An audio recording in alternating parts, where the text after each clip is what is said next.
kembali ke tajuk demokrasi.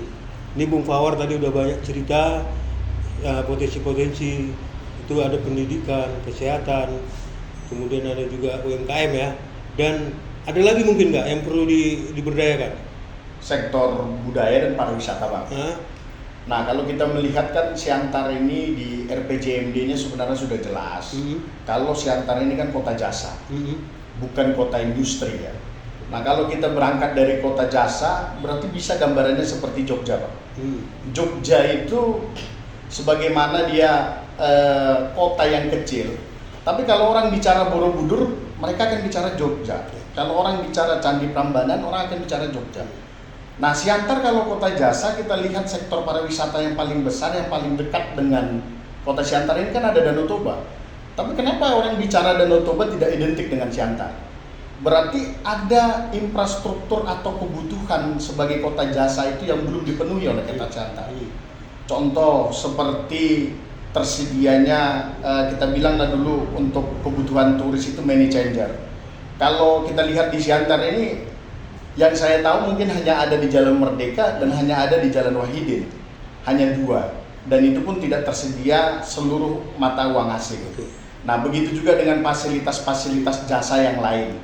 Contoh seperti kalau di Parapat orang membawa oleh-oleh, gantungan kunci, baju, semua dari Bandung. Kenapa ini kita tidak berpikir diproduksi di Siantar? Nah, banyak sektor-sektor lainnya. Contohnya pembenahan untuk fasilitas penginapan. Nah, itu juga harus dipenuhi di kota Siantar. Dan Siantar harus kuat klaimnya bahwa Danau Toba itu, orang yang ingin ke Danau Toba itu nginapnya di Siantar. Nah, seluruh fasilitas tersedia untuk ke Danau Toba. Karena jarak tempuhnya hanya 30 sampai dengan 35 menit. Kenapa kita harus siapkan perangkat-perangkatnya? Betul. Apalagi jalan tol nanti. Betul. Nah, kan dengan kondisi jalan tol ini sebenarnya kita sudah dibantu.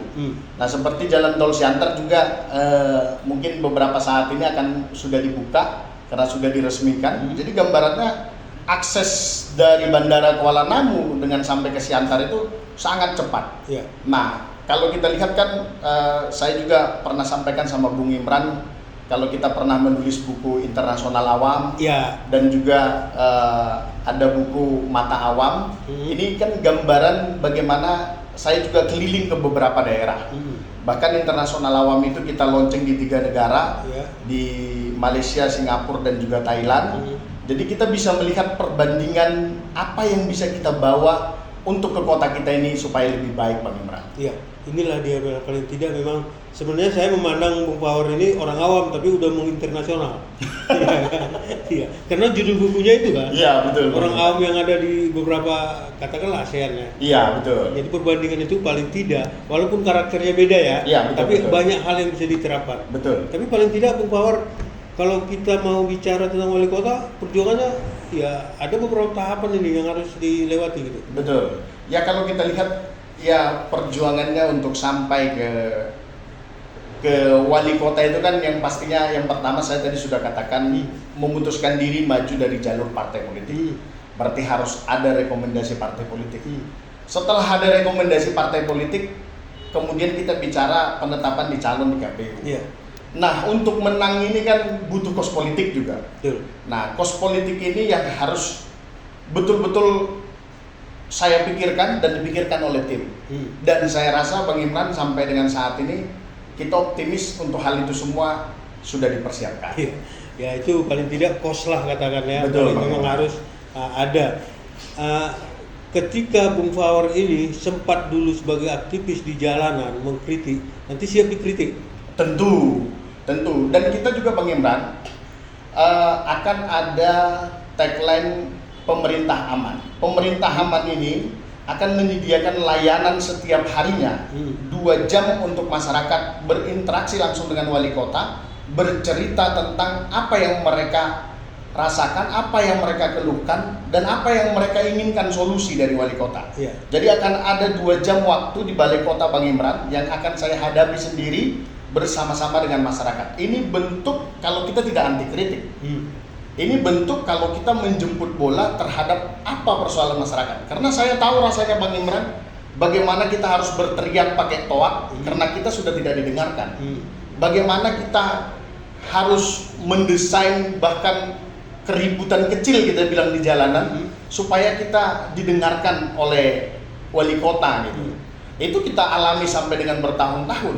Bahkan Bang Imran juga sering mensupport kami gitu loh, selaku anak-anak muda yang berteriak memperjuangkan bahkan bukan hak kami, hak masyarakat gitu, supaya didengarkan oleh pemerintah di Kota Pematang Siantar. Ya, kita pikir inilah seorang pemimpin yang memang butuh kritik sebenarnya ya. Butuh Kritik untuk evaluasi, benar nggak apa yang sudah dilakukan itu.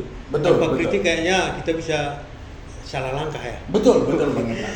Oke, Bung Power, mudah-mudahan apa yang diinginkan Bung Power paling tidak bisa tercapai lah. Kita juga dukung lah, terutama ya kaum muda memang kita pikir bisa diyakinkan ya. Betul.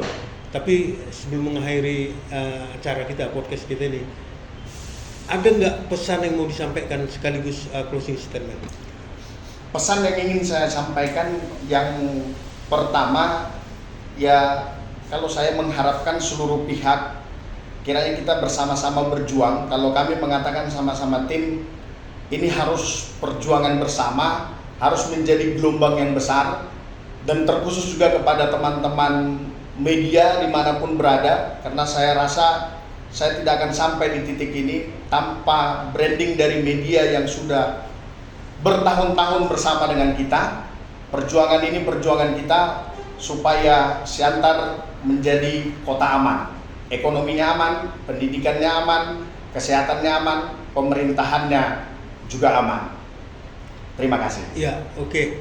Jadi inilah paling tidak apa yang disampaikan oleh Bung Power. Tapi waktu yang singkat ini kayaknya nggak cukup. Kesempatan berbeda kita akan Siap, jadi akhir kata tergantung Anda menyimpulkan. Kita tidak punya kesimpulan. Salam jumpa dan horas. Horas.